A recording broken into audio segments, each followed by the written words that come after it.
What's up, everyone? My name is Jeff, and today we're gonna have some fun playing some Esper Angels because we got some sweet new angels from the new set, Streets of New Capenna, and I really like how this deck has been playing out so far with testing, and it feels a little bit awkward because I just barely fine-tuned it even more, and there's so many one-ofs, but I did a whole spiel on that in the last video I posted, where there's just like, it's so hard to know which cards should be 4-ofs, which cards should be, 1 or 2-ofs, and there's so many synergies right now because there are so many cards in the format. This is, I think, right before rotation will happen soon, I think in October. That usually happens in the fall, and so there's just way too many cards right now to really know what's going on, and it's amazing how many synergies there are within all of these cards as well. So honestly, this is going to be one of the most fun times to be building decks. It also is one of the hardest times to be building decks because there's lots of decks that are really powerful. They're very well optimized. There's lots of cards to be working with to make happen and everything like that. And so I'm excited to be diving into these decks, to be trying to make the best things possible. Also to explore the new Explorer format. I probably will be doing some of that. Let me know in the comments below what you guys are actually interested in with that set right now, because I apparently missed the announcement on that, and that really took me blindsided me a little bit, and I'm excited for it. But it's going to be interesting. Also, make sure you guys hit the like button and subscribe. I really appreciate if you guys could help me get to 50,000 subscribers. I've been so close for way too long. So help me get up there to 50,000 subscribers. Hit the subscribe button. It will make your day as well as my day if I hit 50,000 subscribers. You just know it'll make your day, so make it happen. All right, so diving into this deck, what are the amazing new good cards? You guys probably know some of the other ones. We'll talk about those as we're playing the game, but I'm going to talk about some of the new cards that we have here, the reasons why Angels became even more powerful, and the main thing is another 2-drop Angel that has Flying and Vigilance. So first off, this card, just a 2-mana 2/2 with Flying and Vigilance, already insanely busted. If it said anything else on it, it'd be like, okay, that's really cool. Having it be legendary is like, oh, okay, I can't play too many of these, but it's still really powerful. All right, 2-mana 2/2 with Flying and Vigilance. Each other angel you control enters the battlefield with an additional +1/+1 encounter on it for each angel you already control. So if we have this out in the battlefield, we play out a Youthful Valkyrie, that Youthful Valkyrie comes onto the battlefield with a counter onto it. Then we play our Righteous Valkyrie, which will then enter the battlefield with 2 counters onto it because we already control 2 angels there.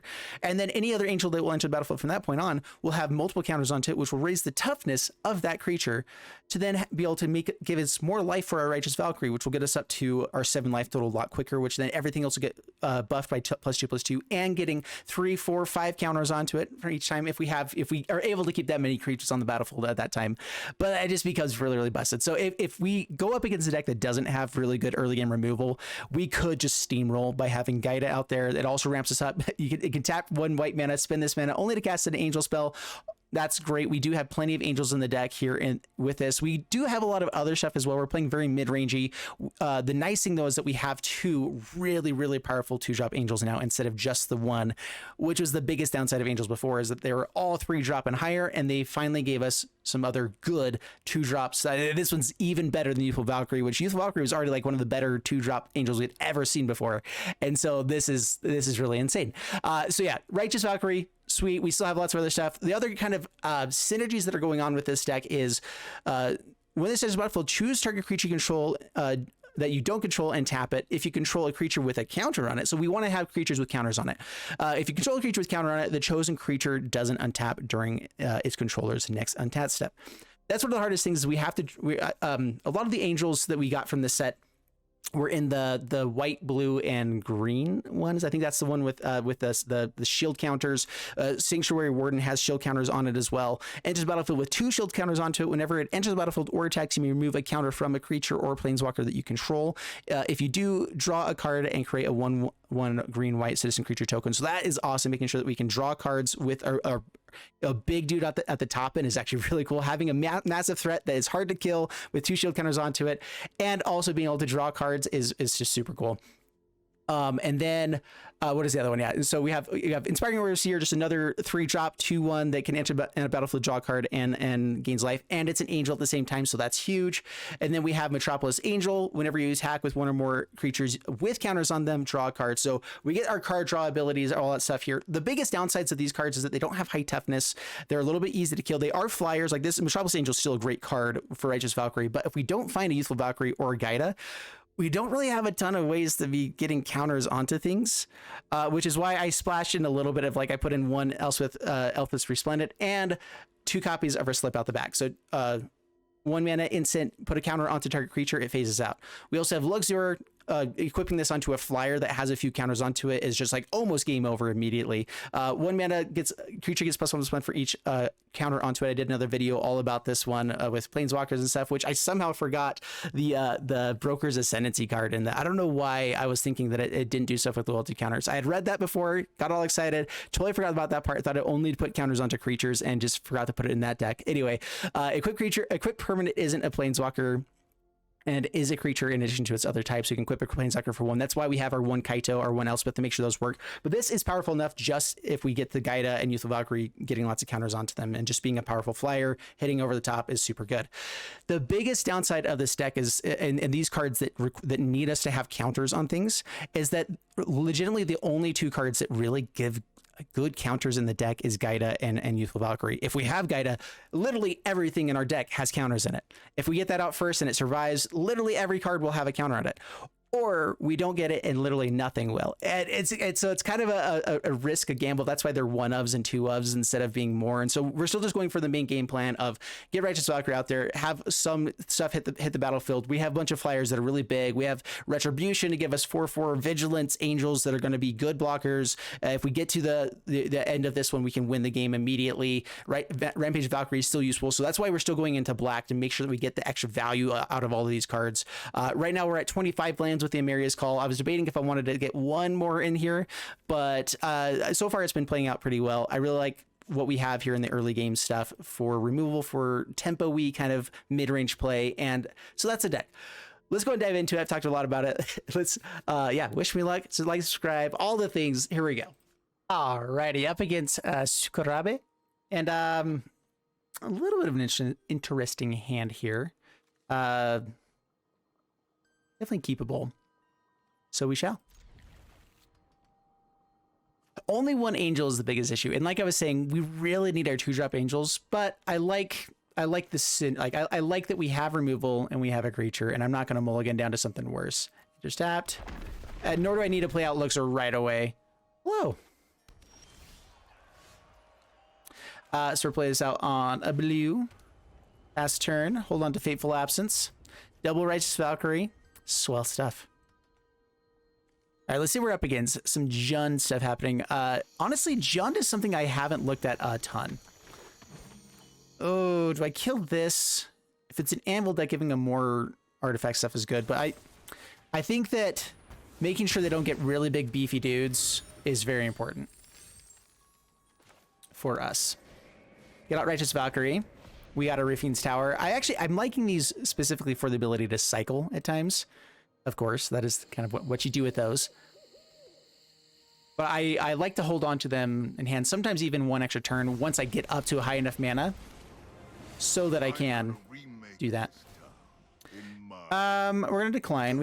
It is losing life, which is not great. But Kaito and Luxor is actually pretty sweet into some card draw.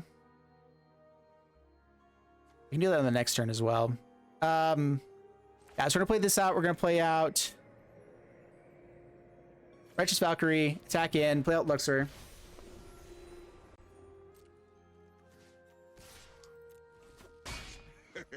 Get rid of the Obnixilis.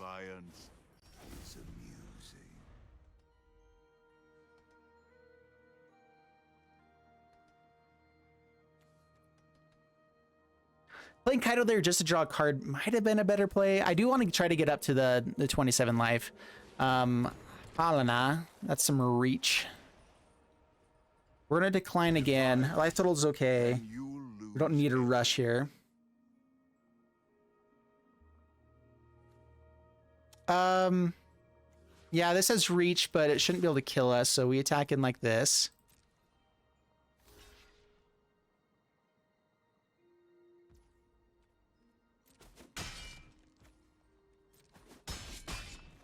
I really wish I had an answer for that right now. So before we play the land out, we're going to go ahead and go for Kaito, draw a card, see if we can find removal here. That's not it. But that does let me know I need to play this bad boy out. So Kaito will phase out at the end of this. I believe that it'll phase out with this still equipped to it. And so I believe that equipping here is okay, because then it will now phase out. Okay, that's what I thought. And I'd rather spend the mana there, get the Sanctuary Warden on this next time. Pass, that's fine. We have to gain 10 life on this next turn. Let's see how big of a baddie you got here. Oh, potentially multiple big baddies. That's scary. Jund is still scary stuff. I'm not sure if it's the bestest. It's the best around. All right. Counters there. They hit hard. Gotcha. Not gonna be able to buff up our team enough with just these. Makes another token.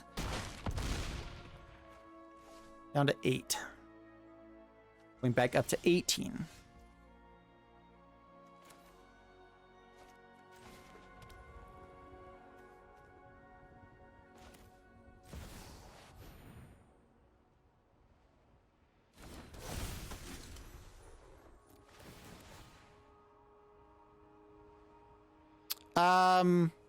I think I'm just taking the counter off of this guy. If I wasn't so fast. So now we have blockers. A good blocker in the air for the Goldspan Dragon as well. I can attack both here at Ob Nixilis, stop them from hurting us as much, be able to draw a card. Yeah, I think that's necessary. I believe that I don't need these guys to survive this next turn, with Sanctuary Warden being a really good blocker here. The question here is, do I want to make an unblockable token right now? No, we're just going to draw. Make it a 4/4. I know something you don't. Esca's Chariot still is scary, but we have a chump blocker. And we're getting through all of our land draws, hopefully. Let's get past that now. I really like Sanctuary Warden with Planeswalkers to remove loyalty from, especially something like Kaito. That is the main reason I brought Kaito in, is like, you know, if we are going for the Sanctuary Warden on turn 6, then having loyalty counters is way better than having other things to be getting rid of. Get rid of a Plains now. Is my entertainment. Yeah, now I'm okay with discarding some stuff here and there. Not as worried about it. We do need to find removal. I need to find a way to set up somehow so they can make extra copies of the token Ob Nixilis. What? Oh, that's fun. Yeah, there goes Goldspan Dragon getting biglier. We're going to keep our life total high here. So we're going to block and block. You're my enemy. Losing 1 shield counter. Vigilance would be a really amazing thing to have here. Plead for mercy. We're going to drop that. So the more damage I'm just throwing at the Ob Nixilis now, I think is going to stop us from being able to actually do much of anything. Oh boy. Oh yeah. Do I have enough mana for both of those? Oh, I'm so close. Oh, okay. Really need a land.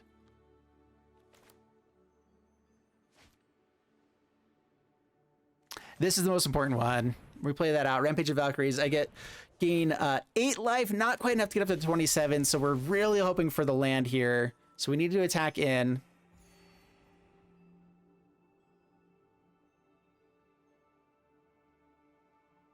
Lots of mana held up. 5 mana held up. Do I feel like they're going to have removal? Could just be more lands.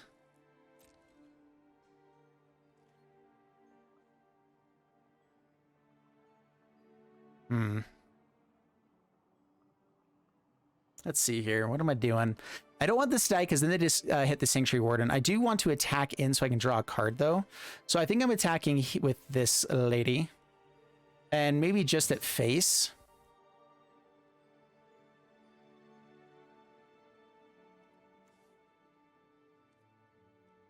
Yeah, we're going to go like that. I think this will actually get through. We need to be a little bit defensive here. Oh, it's a land, but it's a tapped land. No.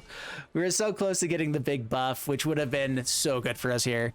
Oh, I could have drawn again, and watch me draw the white source right now. Okay, well, I'll be taking that. that's okay. Alrighty, we're good, we're good. So we're hoping that we can get 2 angels on this next turn. I am going to hold on to Fateful Absence because being able to get rid of the Helena so we can get in for damage is going to be necessary. What we're able to do here is that they're hitting us really hard, but we are able to gain life and then hit hard, and so we should theoretically win the race. They do have lots of damage that we are not necessarily getting through, though. That's more reach stuff. Yikes. All right, so we have to kill a Ren in 7 now. Decline. We're going to take a million. Decline. Go ahead. Yeah, 2. Plead for mercy. We gain 6 life here if just by keeping this around. Having the removal is fine. So all the life we just lost, we will gain back almost immediately. If we can find a Gaida as well and then play this, whoa, that would be insane. We would get so many counters. So many counters. Onto this, which would then be able to gain us even more life with Righteous Valkyrie.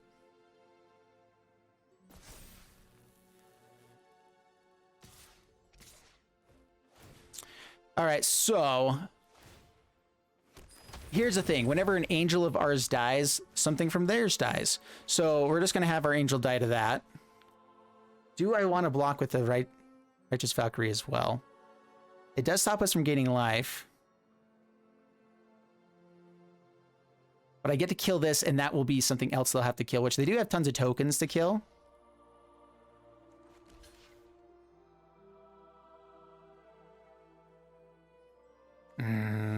No, we're just going to do that. Just jumping. We have the ability to do so, so we do that. Yeah, this Rampage of Valkyries is what's going to help us win, but they are making way too many tokens at the moment. That's really good. All right, Youthful Valkyrie, go.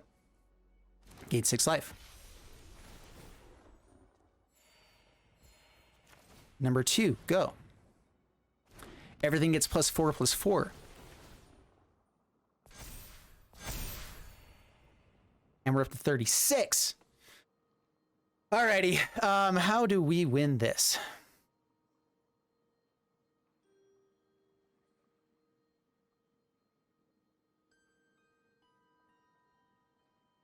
So they can double block with the Tree Folk. I can kill one of them in response. I think I might just need to be going a little bit aggressive here. If any of our guys die, we're kind of in okay shape. So I think that we're swinging everything at face.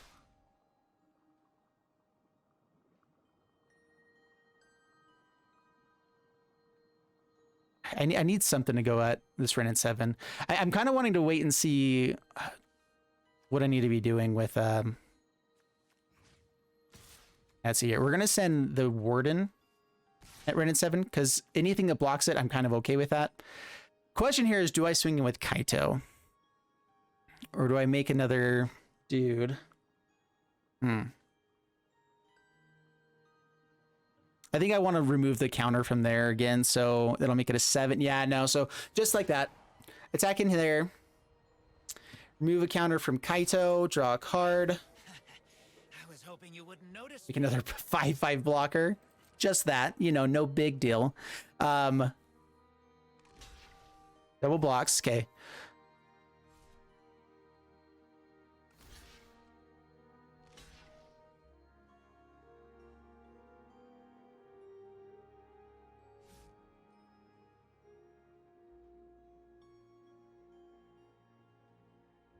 And this is why I'm holding on to the Fateful Absence, is because we get to be in very good shape by killing one of these guys here. Having it die could... All right, so yeah, we kill the Tree Folk. This does let them have a chance to draw a card now.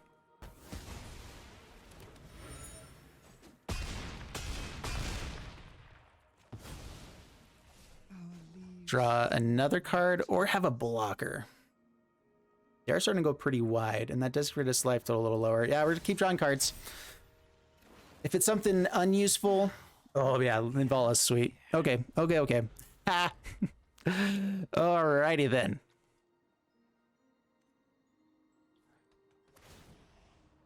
Keeping two of these guys around is definitely the most worthwhile thing. I'm fine with my life total going a little bit below the 27 here. Go ahead.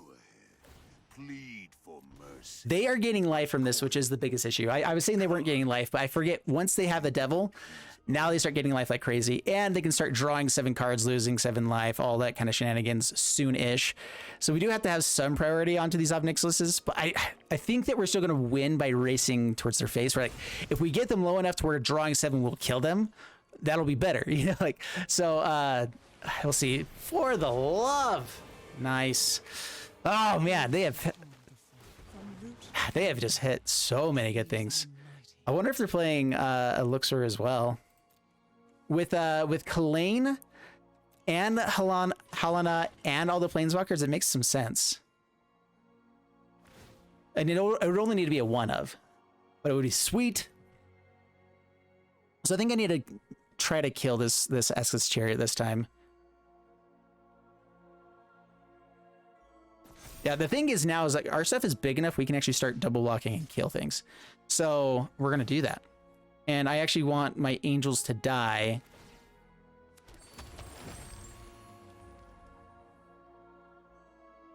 So I think we're just chump blocking there, double blocking here.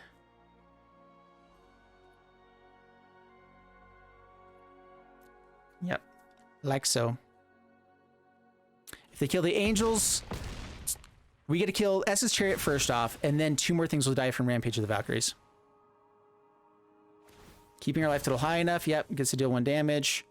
They should throw that at the Sanctuary Warden right there. They missed out on being able to get rid of the shield counter. And then both these creatures hitting the battlefield next turn, oh so sweet. Yep. Ooh, and a Fading Hope. Oh yeah. All right, so do I have enough mana to play the Linvala as well as Fading Hope? I don't. And I really need to make sure that I can kill some stuff here. So, Metropolis Angel.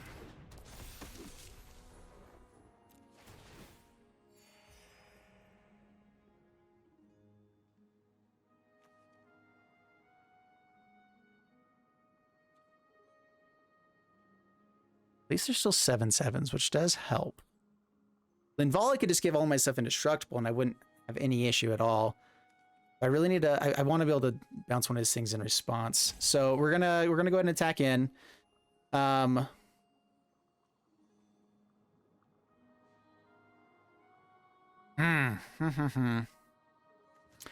we get to draw a card immediately with this.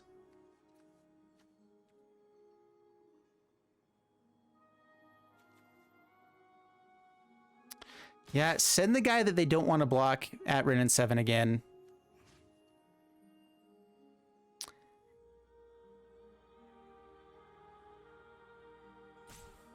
The issue with attacking with both of these is that then I end up losing out on some major value.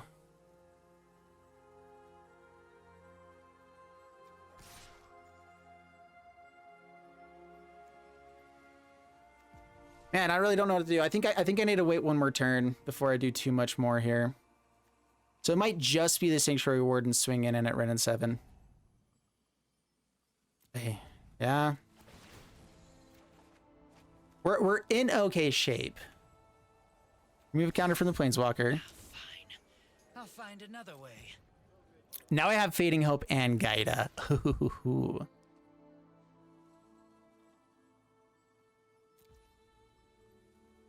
All right, so I get to kill one of them.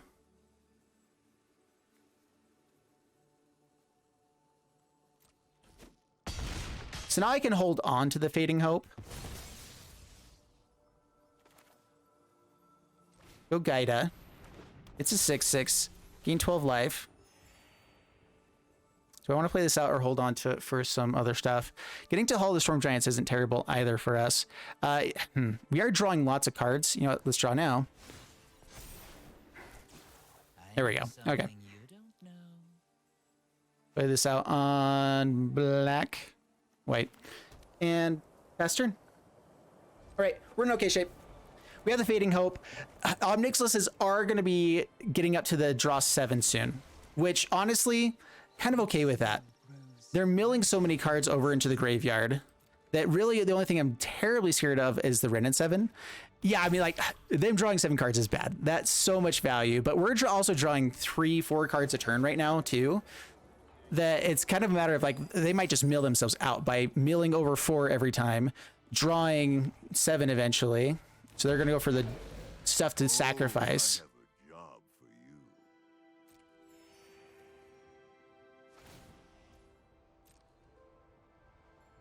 you. I guess we'll discard. Pleasure. We're declining. We have so much life, it doesn't matter. Yeah, so keep declining. Resolve, decline. By coin or carnage, tribute is owed. So how do we actually end up winning this? Flippin' S's Chariot. So many dudes. So much life gained. But bouncing those guys is definitely not worth it. What could I do? Bouncing a Halana? No, they still have the mana for that. I don't know what we can do here, really. They are finding a little bit too much value. We're doing the same. Being able to attack in with all of our stuff, giving it everything indestructible will make it difficult for them. The issue is that they can keep making these Tree Folk tokens. So right now they can make another copy. We can kill the SS Chariot in response. Any of our angels that die is going to force them to start losing some of their tokens, but they are able to keep generating enough tokens that it's a little bit difficult here. Cruise up. Yep. Gets haste with Helena, making another Tree Folk token. And I think that's how they're trying to win, is just by having enough Tree Folk tokens, enough big reachy dudes that we can't ever attack in aggressively enough. So they just have more time. And I mean, it is working. They don't attack in. Interesting.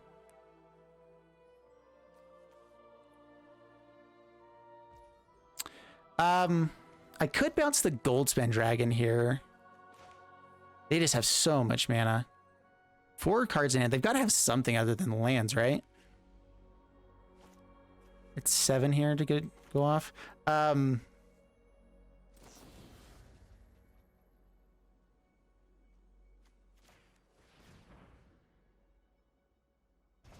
We get to scry. Oh. Oh, that's big. That is a very big play. Elspeth Resplendent. Oh, yeah. Alrighty. Alrighty. I'll be on the front line. So I need to get something first strike here. Lifelink could be sweet as well. Should I give it to... I could also give Flying to Kaito. But I think that we got to go... Yeah, I mean, like, at that point, it's like... all the possibilities are endless, and I would have to think through stuff. It's going to end up being a very long game. So thank you, opponent, for scooping. Wow, that was like a 22-minute game. That would have gone much longer. It probably would have gone to the point of having each of us having to scoop. But I think that as long as we could keep our Elspeth alive, as long as they didn't have removal for the next 2 turns, enough of our stuff just gets like lifelink, first strike counters, flying, and it would just be busted. Having Rampage of Valkyries there too. Yeah, that was so good. On to the next one. Alrighty, we do need more lands. We technically only drew 1 of our 24 lands here. I mean, Amiria's Call, another one. So we have very, very high chance of drawing lands within the next 2 turns. Doesn't mean it's for sure. There we go. We did find 1. All right, so Ravine's Tower, go. Cami of a Transience. You know, actually, I think I'm just going to kill this here. No, we have 3 Youthful Valkyries. Yeah, so we're going to go black here, Valkyrie. I'm going to have to bolt this in so that I can Bloodchief's Thirst, kill something on this next turn. We do need to make sure that we're getting removal. But also that we are posing a threat. Jukai Naturalist. We're going to Sustenance. Many good thing, get some card draws, and we still haven't even seen if they have a Rune Forger in hand, you know? So first things first, you die, which it'll come back to their hand at the end of this, which is so annoying. But yeah, that card's busted. We need to find 3 more pieces of removal before we can survive this game. I don't think I can attack. We need to be uber defensive for the moment. Pass turn.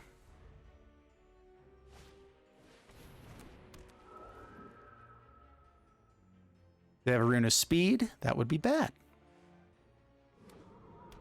Land.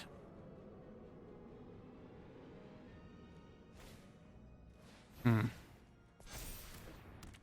right, so we're looking for retribution. That's a lands are our best plays. Yeah, they get the gain life here.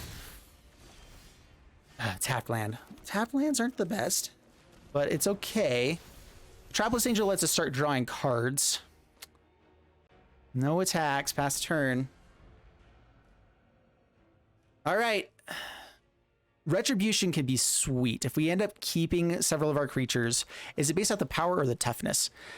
Destroy target creature with power less than this creature's power. So that makes Youthful Valkyries a little bit worse than to be killers. Rampage of the Valkyries, however, I think does shut down this deck pretty hardcore if we're not dead before we get to play it. That is the issues. This is like the turn it has to be able to be played. And we didn't get there. I can play this out to try to draw a card by attacking in with one of our guys. Now we need to have Angel come out. Counters. No attacks past the turn. Now we can double block and kill stuff, most likely.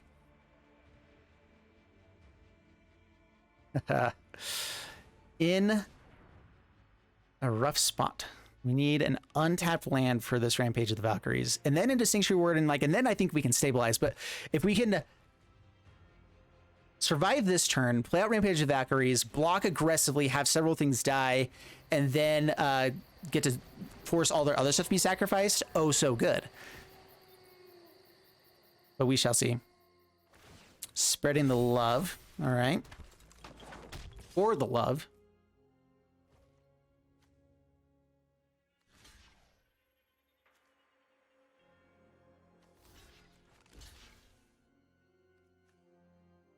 I guess if they are going to kill one of the Youthful Valkyries, I'd rather it be this one. Double block. Hey, come on, land. Give me a shot. Ito. No land. No vigilance creatures, so this makes it a little bit more awkward too. We also have to not die. All right, so we're going to play out Angel.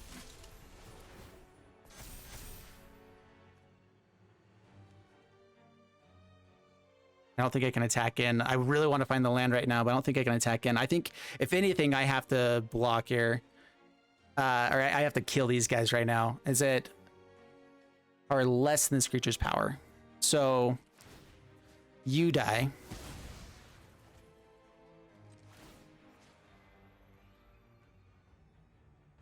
I think it's Generous Visitors, and then I'm just going to have to block aggressively with this Angel and just hope they don't go off this turn. Yeah. Showdown of the Scalds would be terrible. How many Transients comes back? Okay. We get double strike on the next turn, though. Not going to be enough. But like, yeah. I want to keep this guy alive if possible so I can draw a card here. Are they willing to sacrifice going full on top deck mode attack in here to get me down to low enough?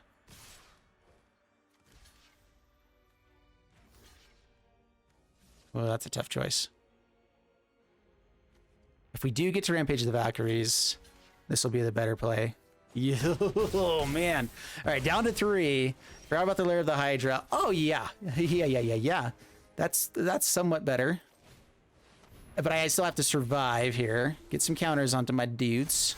All right, no attacks past the turn. We're able to start stabilizing.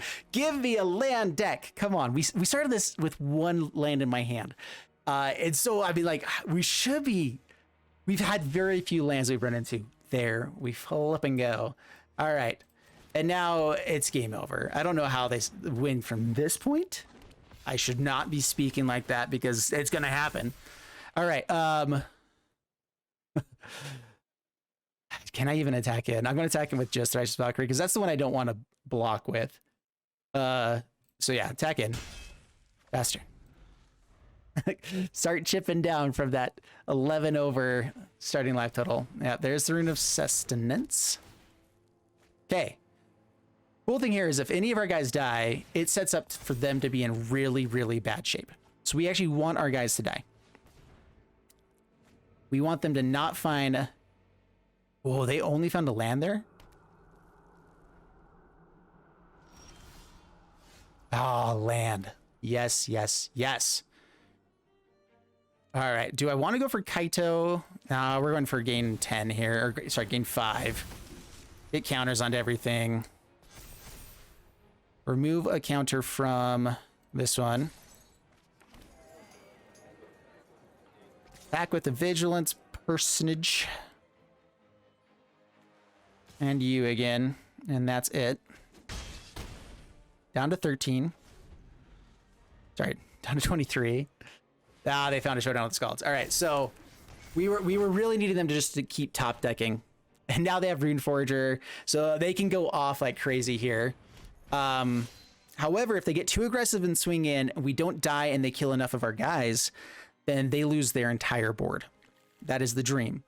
They could also potentially win. If they find a Michiko, whatever else they need.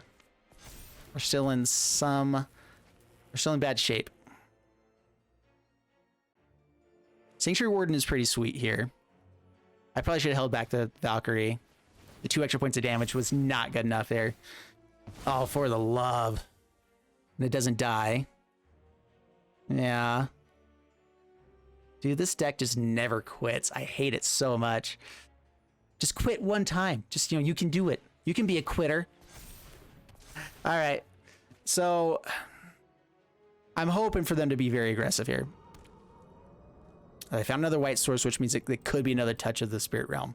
Please no, please no. Because that doesn't kill stuff, it just exiles.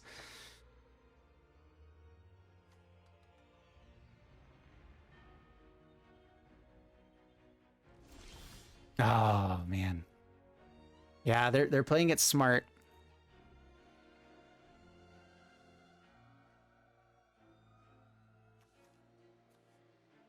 All right, so we attack in this time with only the Vigilance person. We play out Kaito. We draw a card. The system can't fix everything, but we can. Now, what do we have here? That's pretty good. But it also... I kind of need them to be greedy here. So we tap down you. We really need to find a Gaida. Sorry, Giada. Sorry. Someone was saying in the comments that I've been saying it wrong. It's an Italian name, Giada. I think yeah, there's a lot of other things that are Gaida or whatever. Gaia stuff. So theoretically, they drew quite a few cards. 2 of these should be lands, just based off the number of cards they've drawn here. Gets back a Rune of Might from the graveyard. So, if I can attack aggressively enough here to kill them... So the hope here is that because I tapped down their Kami Transients, they're not going to attack in. It was the only one that could actually gain them life. So hopefully they don't find any more removal. And I can... Rosacea. Oh, no! Take action. Oops, stain. I think I need this in there for cycling, actually. So we're going to go for the Swamp.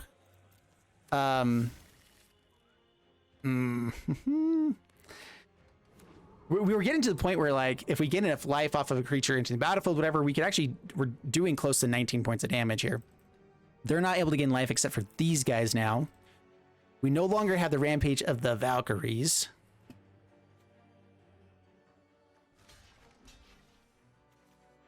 This feels tricky.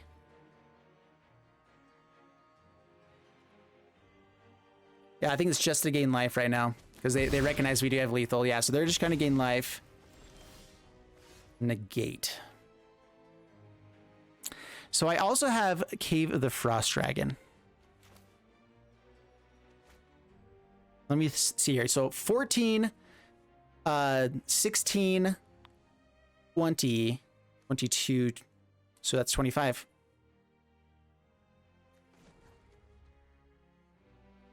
And I have a negate for any kind of shenanigans they can go for here, right? So do not attack with the guy that can give him life. I really hope I did my math right here. Yeah, it's looking like it's over. All right. Whew. Wow, man. Dude, this tech's giving me a heart attack. This is intense stuff. No white mana. We have so many white sources. Got to mulligan that one away. We have a Gaida. Sorry, Giada. I'm never going to say it correctly. So we're definitely keeping this. I'm just debating if I want to keep both of these, because honestly, keeping one alive is so important that I could lose the Retribution, but that is like the best card in our hand, the best upside. So we just lose a Giada, play this out past the turn, really hope for a land here. Had to mulligan down to 6, so couldn't keep something better, really. Not and be competitive. Giada. This doesn't count as an angel spell, unfortunately, for Giada to ramp up into. But Kaito and attacking is still pretty good plays. Don't have removal. Don't be a big old jerk. Oh man, gonna be a big old jerk. Should have kept the other Giada, I suppose. All right, play out Kaito. Do I dig for an angel? Oh no. Arena, why are you doing this to me? All right, we're gonna have to come back after a quick break. All right, let's see. Did I get roped during this? All right, I barely was able to do it. Sorry. I'm sorry. Oh, and I lose all of my chances to do emotes whenever you get kicked out of the game as well. It's so frustrating. Toa Valar.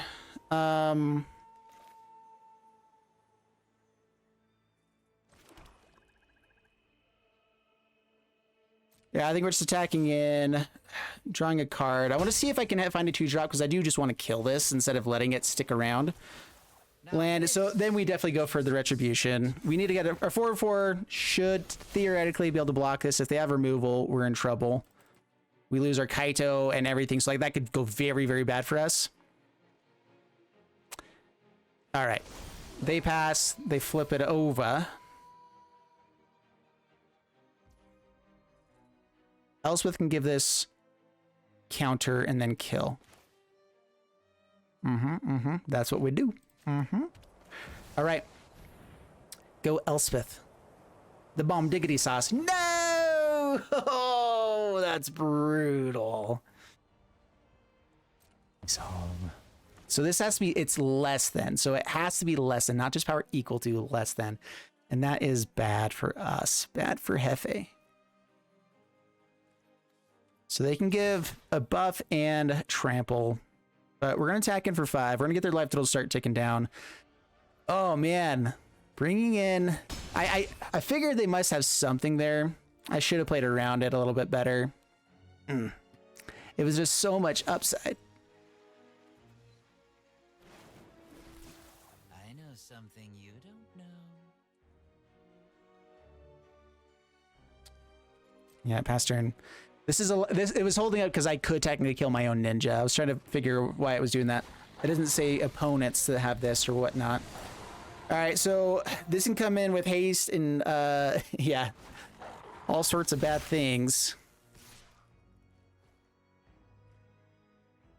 We get double strike it with it the next turn, and all we're losing is Kaito. Yeah, and they don't even draw a card because it's not hitting us. So we get to cast 2 spells here. Valkyrie.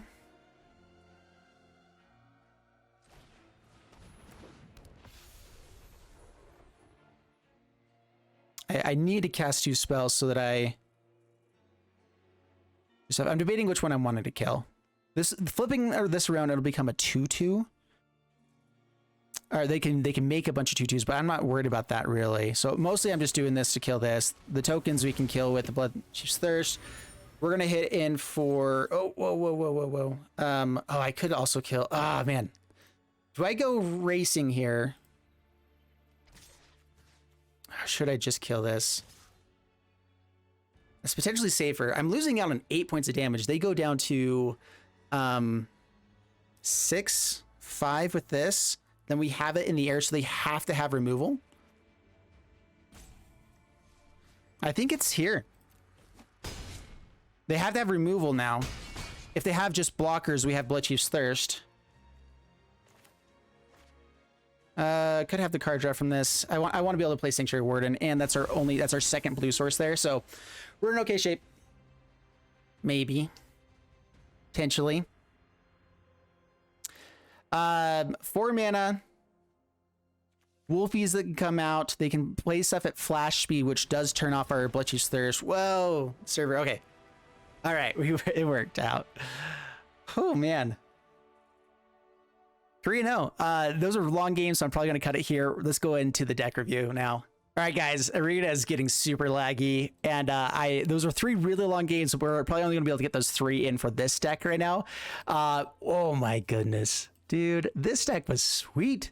I actually really liked how everything played out. The one card I wish that we had seen was Slip Out the Back. I feel like there was a lot of times that having the ability to phase out creatures, put counters onto them as well, like whatever, like there was so much value of being able to play Slip Out the Back, even on the opponent's stuff. Like if they're attacking in with the runes deck, when they're attacking with the life linking guys, being able to put a counter onto it, phase it out is still a good play, even if it's not quite the same level of Fading Hope, but sometimes it could be better, you know, like anyway, there's a lot of really powerful effects within this deck. I feel like we were drawing cards effectively. There were lots of times that I was worried that we weren't going to be drawing cards as much as I wanted, but we found Kaido every single game. Honestly, maybe this should be a 2 or 3 of, because it was so good with the Angels. Being able to have flyers in the air to be able to attack in aggressively, and then keep drawing cards to keep kind of playing the tempo we play, or the mid-rangey, whatever you want to call it, is good. I potentially needed more counter spells. There were some things that would have been nice to hold up, like a Spell Pierce for or whatever. So maybe this becomes a 1 of, and I bring in 1 Spell Pierce. But like then it all matters around timing, and I feel like it worked out okay for us. So I like it. I think it's a great deck. I think it was super fun. I hope you guys enjoyed the video. If you did, leave a like and subscribe. Please subscribe. Get me up to 50,000 subscribers, and I'll see you in the next one. Thanks so much, and bye-bye.